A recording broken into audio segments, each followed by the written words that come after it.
Shalom saudaraku yang dikasihi Tuhan Yesus Kristus. Selamat pagi, salam sejahtera untuk kita semuanya. Selamat datang kembali di Renungan Rohani pagi hari ini. Semoga saudara yang terkasih dalam keadaan sehat selalu. Kiranya damai dan sukacita Roh Kudus melimpah di dalam hati dan pikiran saudara saat ini. Sebelum kita mulai renungan pagi ini, marilah kita bersama-sama berdoa. Tuhan Yesus, terima kasih sudah membangunkanku pagi hari ini. Terima kasih atas penyertaan dan perlindungan Tuhan. Semua karena karunia Tuhan aku dapat bangun dengan pagi hari ini. Aku menyerahkan seluruh aktivitasku hari ini ke dalam kuasa tangan Tuhan. Jauhkanku dari yang jahat, ya Tuhan. Tuhan Yesus, tolong lindungi dan berkati aktivitasku hari ini. Tolong berkati juga keluarga dan teman-temanku, Bapa Surgawi, oleh karya Roh Kudus. Tolonglah aku untuk menjauhi segala sesuatu yang melukai hati-Mu. Ampunilah segala dosa kami, ya Tuhan. Dalam nama Tuhan Yesus, aku sudah berdoa. Amin. Sahabat saudara rohani, pembacaan ayat emas Alkitab renungan kita hari ini terambil dari Lukas 10 ayat 38 sampai dengan ayat 42. Ketika Yesus dan murid-muridnya dalam perjalanan, tibalah ia di sebuah kampung. Seorang perempuan yang bernama Marta menerima dia di rumahnya. Perempuan itu mempunyai seorang saudara yang bernama Maria. Maria ini duduk dekat kaki Tuhan dan terus mendengarkan perkataannya. Sedang Marta sibuk sekali melayani. Ia mendekati Yesus dan berkata, "Tuhan, tidakkah Engkau peduli bahwa saudaraku membiarkan aku melayani seorang diri? Suruhlah dia membantu aku." Tetapi Tuhan menjawabnya, "Marta, Marta, engkau khawatir dan menyusahkan diri dengan banyak perkara, tetapi hanya satu saja yang perlu. Maria telah memilih bagian yang terbaik, yang tidak akan diambil daripadanya." Lukas 10 ayat 38 sampai dengan ayat 42. Inti dari ayat emas renungan kita adalah, Maria telah memilih bagian yang terbaik. Mari kita mulai renungan pagi kita. Judul renungan kita hari ini adalah Memprioritaskan Hadirat Allah. Ditulis oleh Kimya Loder. Mari kita mulai kisah inspiratif. Pada tahun 2009, sebuah tim riset di Universitas Stanford mempelajari lebih dari 200 mahasiswa. Dalam eksperimen itu, para mahasiswa diminta untuk bergantian mengerjakan beberapa tugas dan latihan mengingat. Yang mengejutkan, para mahasiswa yang menganggap diri mampu mengerjakan beberapa tugas sekaligus, atau multitasking, karena sudah terbiasa melakukannya, malah hasilnya lebih buruk daripada mereka yang lebih suka melakukan satu demi satu tugas mereka. Rupanya multitasking membuat para mahasiswa itu sulit untuk berfokus dan menyaring informasi yang tidak relevan. Memang tidak mudah menjaga fokus di saat pikiran kita teralihkan.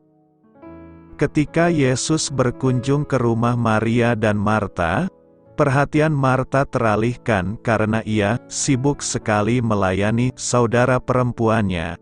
Maria memilih duduk dan mendengarkan Yesus mengajar, demi memperoleh hikmat dan damai sejahtera yang takkan pernah diambil darinya. Ketika Marta meminta Yesus agar menyuruh Maria membantunya, dia menjawab, "Engkau khawatir dan sibuk memikirkan ini dan itu. padahal yang penting hanya satu. Allah menginginkan perhatian kita, tetapi seperti Marta, perhatian kita sering teralihkan oleh berbagai pekerjaan dan masalah. Kita mengabaikan hadirat Allah meskipun hanya Dia yang dapat memberikan hikmat dan pengharapan yang kita butuhkan. Ketika kita memprioritaskan waktu dengannya melalui doa dan perenungan kitab suci, Allah akan memberikan bimbingan dan kekuatan yang kita perlukan untuk mengatasi tantangan-tantangan yang kita hadapi. Marilah kita renungkan di dalam hati kita, apa yang telah mengalihkan fokus Anda dari Allah? Bagaimana mengembalikan fokus Anda kepadanya dapat membawa kejelasan bagi Anda? Hal ini patut kamu ketahui. Maria dan Marta mempunyai saudara bernama Lazarus yang tinggal bersama mereka di desa Betania. Yesus mengasihi mereka dan mungkin sering bermalam di tempat mereka. Yesus melakukan mukjizat membangkitkan Lazarus setelah ia mati selama 4 hari. 6 hari sebelum Paskah, Marta menyiapkan jamuan untuk menghormati Yesus. Ketika Kristus duduk menyandar di meja bersama Lazarus, Maria menuangkan minyak yang mahal di kakinya, lalu menyekanya dengan rambutnya. Memilih bagian yang terbaik. Rema hari ini adalah Lukas 10 ayat 42 berkata demikian. Tetapi hanya satu saja yang perlu. Maria telah memilih bagian yang terbaik, yang tidak akan diambil daripadanya. Bayangkan Anda hendak berkunjung ke rumah kekasih Anda yang sangat Anda cintai. Yang pasti, berdua dengannya adalah hal yang sungguh membahagiakan, bukan? Anda tentu sudah tidak sabar ingin segera sampai dan bertemu dengannya. Namun, apa yang Anda rasakan jika begitu tiba di sana?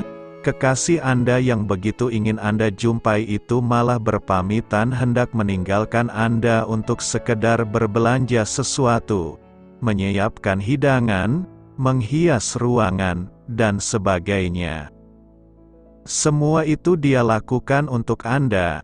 Tetapi Anda ditinggalkan sendirian, tentu saja Anda akan langsung berkata kepadanya, "Duduklah di sini, karena berbicara dan berdua denganmu adalah hal yang paling aku nantikan lebih dari ruangan yang indah dan hidangan yang lengkap."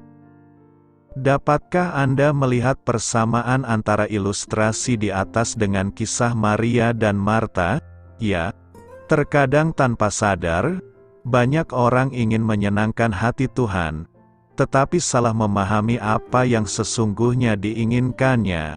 Sama seperti seorang kekasih yang ingin bersama menghabiskan waktu, bercerita tentang banyak hal, berbicara dari hati ke hati. Itulah yang sesungguhnya dirindukan Tuhan. Jika begitu, apakah melakukan pekerjaan bagi Tuhan itu salah? Tentu saja tidak. Tetapi itu bukanlah prioritas utama yang Tuhan minta dan Dia inginkan dari anak-anaknya. Jangan sampai ketika Anda memilih mengerjakan banyak hal, malah Anda kehilangan waktu-waktu pribadi dengannya. Sesungguhnya, jauh di atas segala kesibukan Anda dalam melakukan banyak hal untuknya, Tuhan lebih merindukan sebuah relationship atau hubungan yang hangat, yang makin hari makin dalam, makin kuat, makin melekat dan makin diperbaharui. Ketika Anda memiliki hubungan yang dekat dan mendalam dengan Tuhan, Anda akan mendapatkan perkenanannya. Itulah bagian yang terbaik yang didapatkan oleh Maria. Dan tahukah Anda bahwa di dalam perkenanan Tuhan, ada banyak hal yang akan Tuhan lakukan bagi hidup Anda. Pembelaan yang nyata, kasih karunia, penyertaan, bahkan Anda akan tahu apa isi hati dan kerinduannya bagi hidup Anda. karena Dia akan memberitahukan hal-hal yang tersembunyi dan hidup Anda akan menjadi tanda ajaib bagi banyak orang. Sangat berbeda dengan Marta yang karena kesibukannya sampai tidak sempat bertanya kepada pribadi yang dilayaninya, apa yang sesungguhnya diinginkan oleh Yesus saat itu. Dan Alkitab mencatat Marta tidak mendapatkan bagian yang terbaik. Belajarlah dari sikap dan keputusan Maria yang tahu betul apa yang membuat perkenanan Yesus turun atas hidupnya. Berkomitmenlah untuk tidak meninggalkan saat-saat duduk diam dekat kaki Tuhan untuk mendengarkan, merasakan dan menyatu dengan hatinya. Itulah bagian yang terbaik, yang tidak akan diambil dari hidup Anda, dan Anda akan selalu ada di dalam perkenanannya. Renungan, Tuhan memberikan bagian yang terbaik kepada mereka yang suka duduk dekat dengannya.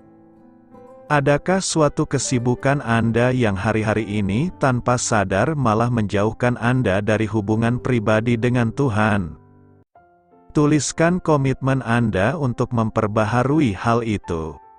Doa untuk hari ini, Tuhan Yesus, ajarkan aku untuk terus senantiasa membangun kedekatan yang intim dan selalu memilih bagian yang terbaik di dalam Engkau.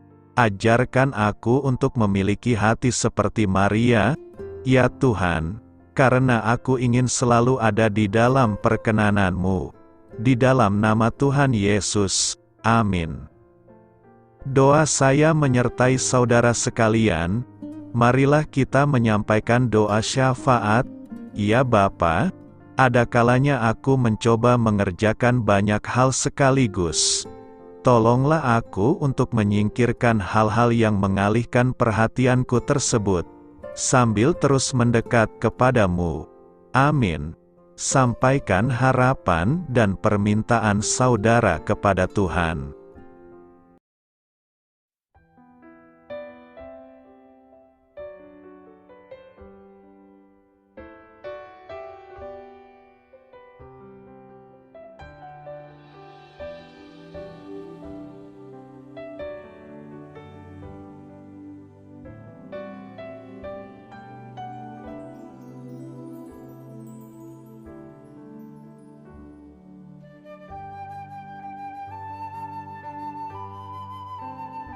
Marilah kita renungkan sahabat saudara rohani.